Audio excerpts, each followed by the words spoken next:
मित्रों नमस्कार। आप सभी का टॉपर्स क्लब आईएएस एकेडमी में स्वागत है।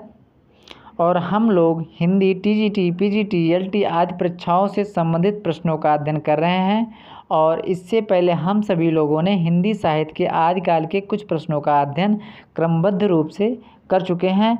तो आज उसी के क्रम में हम लोग आगे के महत्वपूर्ण प्रश्नों का अध्ययन करेंगे। तो चलिए शुरू करते हैं। आज का जो पहला प्रश्न है कि किस सिद्ध कवि की रचनाओं में रहस्य भावना की प्रधानता है। तो इसमें जो विकल्प है सरहपा, लुईपा, सबरपा और कड़हपा। तो इसमें जो सही भी आपका विकल्प है ये आपका खा है, लुईपा। तो लुईपा की रचनाओं में रहस्य भावना की प्रधानता दिखाई देती है। अगर इनकी हम रचनाओं की बात करें तो लुईपा की जो रचना है लुईपाद है, लुईपाद गीत का है। और जो सरहपा की रचना है दोहा कोश है। और सबरपा की चर्यापद है। और कड़हपा की जो है चर्यापद विनिश्चय है। आगे देखते हैं प्रश्नों को। उस समय जैसे गाथा से प्राकृत का बोध होता था, वैसे ही दोहा कहने से अपभ्रंश या प्रचलित काव्य भाषा का पद समझा जाता था। और कथन किस विद्वान का है। तो इसमें जो विकल्प है हजारी प्रसाद द्विवेदी, राम कुमार वर्मा, आचार्य शुक्ल और मोतीलाल मनेरिया। तो इसमें जो आपका विकल्प सही है वो गा है कि आचार्य रामचंद्र शुक्ल का यह कथन है। आगे हम देखते हैं कि विद्यापति ने कीर्तलता की रचना किस भाषा में की है। इसमें जो विकल्प है अपभ्रंश, भोजपुरी, अवहट, मैथिली।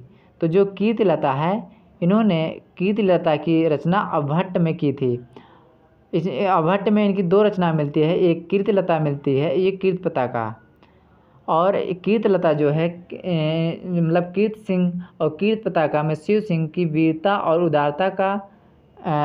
उदारता का चित्रण मिलता है। और मैथिली में इन्होंने पदावली की रचना की थी। और कीर्तलता में की रचनाओं में भृंगी संवाद के रूप में हुई इनकी रचना हुई है। आगे देखते हैं। इसमें कालक्रम अनुसार व्यवस्थित करना है हम लोगों को। तो देखते हैं जैसे कुवलय माला जो पहला विकल्प इनका है, इसमें कुवलय माला, उक्त व्यक्ति प्रकरण, राउल वेल और कीर्तलता। और इसमें कुवलय माला, राउल वेल, उक्त व्यक्ति प्रकरण, कीर्तलता है। और गा है राउल वेल, कुवलय माला, उक्त व्यक्ति प्रकरण, कीर्तलता। और घा है उक्त व्यक्ति प्रकरण, राउल वेल, कुवलय माला, कीर्तलता है। इसमें ये 2000 पीजीटी सन 2000 में आया हुआ प्रश्न है। इसमें जो क्रमबद्ध जो सही इसमें विकल्प है वो आपका खा है। तो आपको हम बता देते हैं कि कुवलय माला जो रचना हुई थी ये जैन मुनि उद्योतन सूरी की है। यह 778 ईस्वी में माना जाता है। इसकी जो सन है 778 ईस्वी है। और जो राउल वेल है, राउल वेल की 10वीं सदी मानी जाती है। ये रोड़ा कवि की है, 10वीं सदी में माना जाता है। और जो उक्त व्यक्ति प्रकरण है यह 12वीं सदी के पूर्वार्ध में माना जाता है। ये पंडित दामोदर शर्मा की है। और आपका कीर्तलता जो है यह 14वीं सदी का माना जाता है। और यह विद्यापति की है। तो इसमें जो विकल्प सही है वो खा आपका विकल्प सही है कि कुवलय माला, राउल वेल, उक्त व्यक्ति प्रकरण और कीर्तलता। अगला प्रश्न है सिद्धों की साधना में शून्य का पूरक तत्व है। इसमें जो विकल्प है ब्रज, अग्नि, चित्र, ज्ञान। तो इसमें जो आपका विकल्प सही है घा सही है, ज्ञान। यानी जो सिद्धों की जो साधना में जो शून्य है, शून्य का पूरक तत्व जो है ज्ञान था।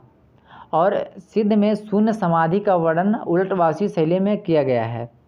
और इसमें जो अग्नि है ये वेदों का पूरक तत्व है। आगे है प्रश्न आदिकाल को बीजवपन काल किसने कहा। बीजवपन काल किसने कहा है। इसमें जो विकल्प है महावीर प्रसाद द्विवेदी, आचार्य शुक्ल, मिश्र बंधु, डॉक्टर नागेंद्र।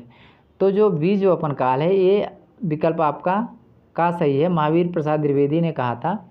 और आचार्य शुक्ल ने जो है वीर गाथा काल कहा था, और मिश्र बंधु ने प्रारंभिक काल कहा था, और डॉक्टर नागेंद्र ने जो है आदिकाल नाम दिया था। अगला प्रश्न है आत्मबोध किसकी रचना है? तो इसमें जो विकल्प है गोरखनाथ, चरपटनाथ, लुईपा, मलुकदास। तो इसमें जो आपका सही विकल्प है ये गोरखनाथ का है। यह किसकी है? गोरखनाथ की है। और गोरखनाथ का जो गोरखवाणी है और ये है डॉक्टर पीताम्बर दत्त बर्थवाल ने गोरखनाथ के ग्रंथों का जो प्रमाणिक मतलब इसमें गोरखवाणी में संकलित किया है। इसमें अन्य हम जो इनकी रचनाएं हैं देख लेते हैं, जैसे शब्द है, पद है, शिष्यादर्शन है, प्राण संकली है, नरवय बोध है, आत्मबोध है, उभयमाला योग है, 15 तिथि है, सप्तवार है, मच्छिंद्र गोरख बोध है, रोमावली है, ज्ञान तिलक है, ज्ञान चौतीसा है और पंचमात्रा है। गोरखनाथ की यह सब रचना है। आगे हम देखते हैं अपभ्रंश भाषा में दब्ब सहाव प्रयास काव्य ग्रंथ रचना करने वाला कवि कौन है? इसमें जो विकल्प है लक्ष्मीधर, हेमचंद्र, देवसेन और शालिभद्र सूरी। तो इसमें जो विकल्प आपका सही है इसमें देवसेन ने जो है दब्ब का जो अर्थ है वो द्रव्य है, और सहाव का जो अर्थ है वो स्वभाव है, और जो प्यास है, प्यास का जो अर्थ है वो प्रकाश से लिया है। तो ये जो रचना है यह आपके देवसेन की है। आगे हम देखते हैं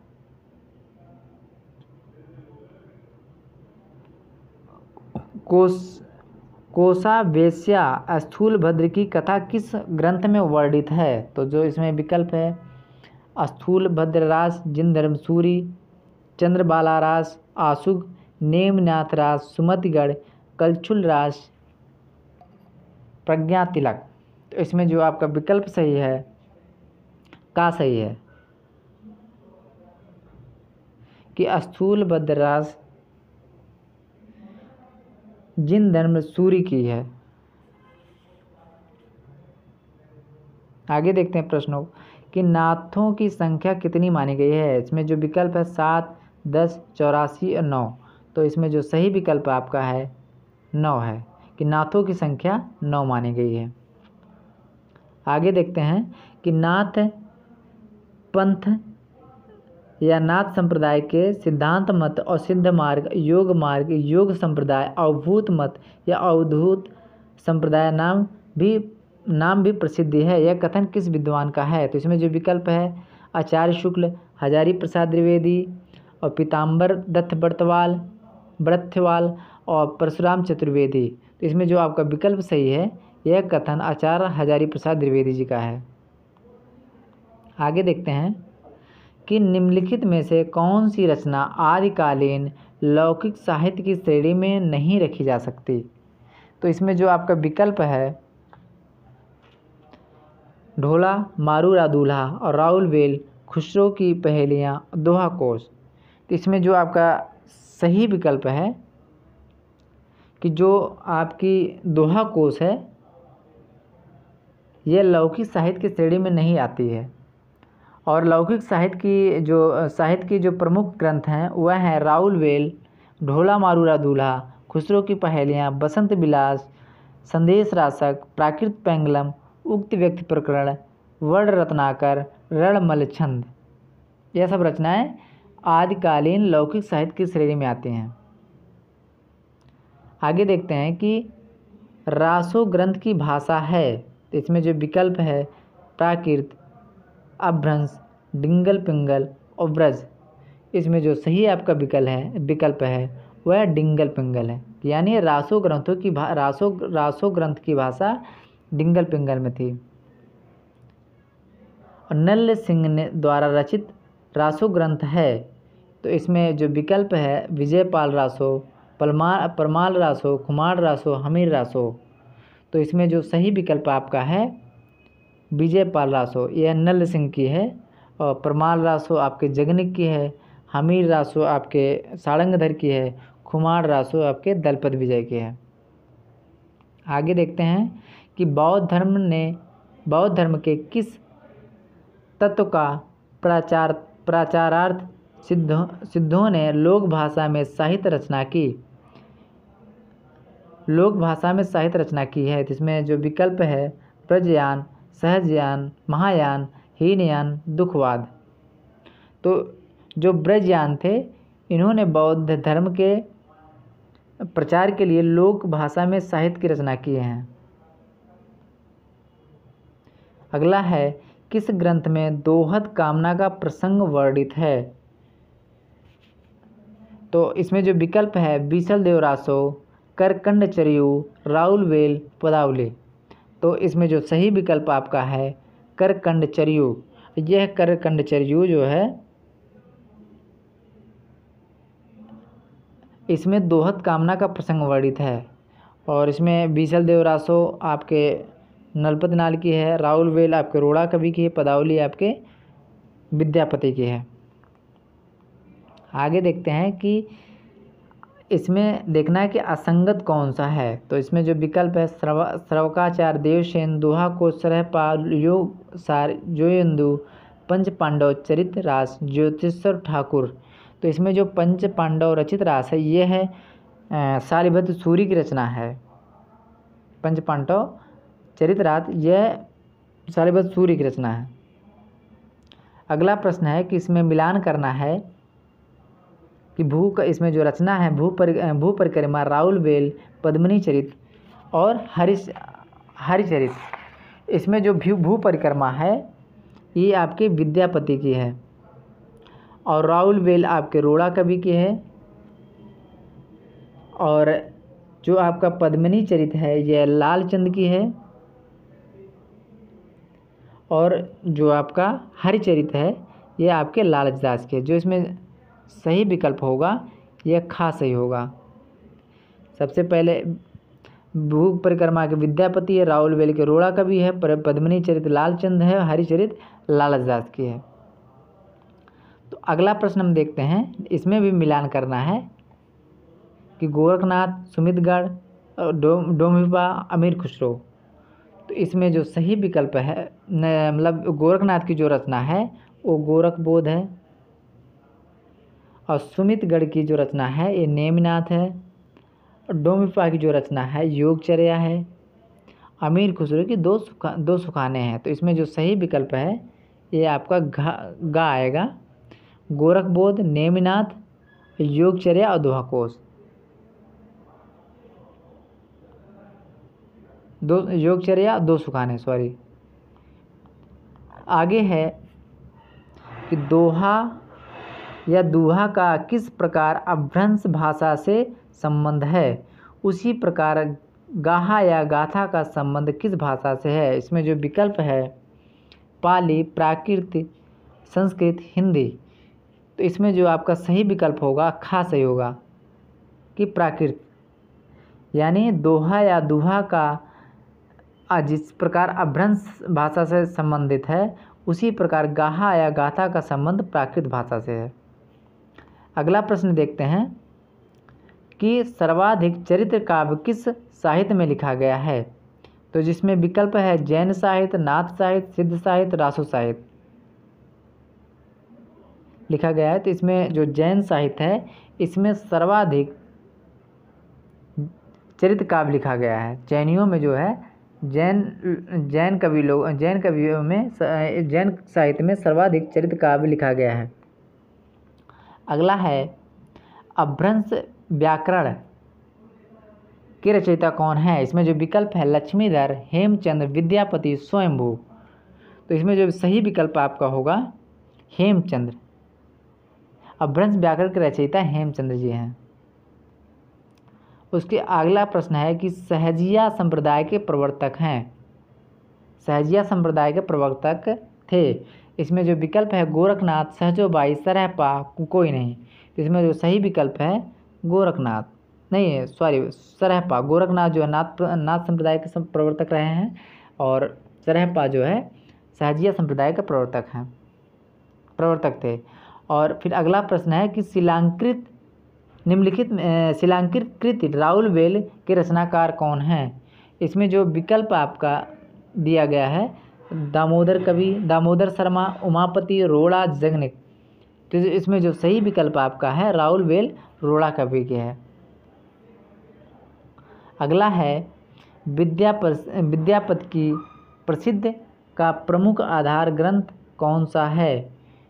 तो इसमें विकल्प जो है दिया है पुरुष परीक्षा, लिखनावली, शैव सर्वसार, पदावली। इसमें जो आपकी घा सही होगा पदावली। पदावली जो है इनकी विद्यापति की प्रसिद्ध ग्रंथ माना जाता है। यह है मैथिली भाषा में लिखे थे। और बाकी इसमें जो विकल्प है पुरुष परीक्षा, शैव सर्वसार और लिखनावली इनकी संस्कृत भाषा में लिखे थे। अगला प्रश्न है कि आदिकाल में खड़ी बोली ब्रजभाषा अरबी फारसी में रचना करने वाला एकमात्र कवि कौन है? तो इसमें जो विकल्प है अमीर खुसरो, सरहपा, विद्यापति और मधुकर। तो जो अमीर खुसरो हैं यह आदिकाल में इनकी जो रचनाएं हैं ये खड़ी बोली में भी, ब्रजभाषा, अरबी फारसी में इनकी रचनाएं किए हैं। और अगला प्रश्न है कि कीर्तलता और कीर्तपताका गंगा वाक्यावली रचना किस कवि की है? तो इसमें जो विकल्प है रत्नाकर, विद्यापति, उमापति, राम सिंह। तो इसमें सही विकल्प आपका खा होगा, विद्यापति की रचना है कीर्तलता, कीर्तपताका और गंगा वाक्यावली। और कीर्तलता, कीर्तपताका इनकी जो है अवभट्ट में है और गंगा वाक्यावली इनकी संस्कृत में है। अगला प्रश्न है कि सरहपा की सर्वाधिक प्रसिद्ध रचना कौन सी है? तो इसमें चर्यापद, पाहुड़ दोहा, दोहा कोश, गोरखवाणी। तो सरहपा की जो सर्वाधिक प्रसिद्ध रचना है वह दोहा कोश है और चर्यापद जो है सबरपा की है, पाहुड़ दोहा राम सिंह की है, गोरखवाणी में यह गोरखनाथ के जो रचनाएं हैं उनका संकलन मिलता है। यह डॉक्टर पीताम्बर दत्त बर्थवाल ने 1942 में इसमें इनकी रचनाओं का संकलन किया था। गोरखनाथ की रचनाओं का संकलन किया था गोरखवाणी के नाम से। अगला है सिद्ध कवियों ने अपनी रचनाओं में अपने सिद्धांतों का प्रतिपादनार्थ किस गूढ़ या प्रतीकात्मक भाषा को अपनाया है? वह है। तो इसमें जो विकल्प है सांकेतिक भाषा, संदर्भ भाषा, सूच्य भाषा और संध्या भाषा। इसमें जो सही विकल्प है संध्या भाषा। अगला प्रश्न है कि सिद्ध व नाथ साहित्य का विषय शैलीगत पर्याप्त प्रभाव प्रवृत्ति किस काल के साहित्य पर लक्षित होता है? इसमें जो विकल्प है भारतेंद्र युगीन, भक्तिकालीन, रीतकालीन, छायावादकालीन। यानी सिद्ध व नाथ साहित्य का विषय जो शैलीगत पर्याप्त प्रभाव प्रवर्तित यह है आपके भक्तिकालीन साहित्य पर लक्षित होता है, प्रभाव पड़ता है। अगला प्रश्न है कि ऐतिहासिक तत्व और साहित्यिक सत्यानुसार पृथ्वीराज चौहान पर किसने आक्रमण किया था? तो मोहम्मद गोरी, औरंगजेब, महमूद गजनवी और दारा शिकोह। तो इसमें जो मोहम्मद गोरी है यह साहित्य के अनुसार पृथ्वीराज चौहान पर मोहम्मद गोरी ने तराइन के युद्ध में किया था। यह 1191 पहली बार और सेकेंड बार जो है 1192 में तराइन के युद्ध में किया था। युद्ध हुआ था पृथ्वीराज चौहान से। अगला है इसमें मिलान करना है कि किस रचनाकार की कौन सी रचना है। इसमें ढोला मारूरा दूल्हा, नरवई बोध, हमीर रासो, खालिक बारी। इसमें जो सही होगा, जैसे ढोला मारूरा दूल्हा यह कल्लोल की है और नरवई बोध ये गोरखनाथ की है, हमीर रासो सारंगधर और खालिक बारी खुसरो की है। तो इसमें जो सही विकल्प होगा वो खा होगा, कल्लोल, गोरखनाथ, सारंगधर और खुसरो। तो मित्रों, अगर हमारी वीडियो आप सभी को अच्छी लगे तो लाइक, शेयर और कमेंट ज़रूर करें। तो मिलेंगे फिर मित्रों हम लोग महत्वपूर्ण प्रश्नों के साथ अगले वीडियो में। धन्यवाद।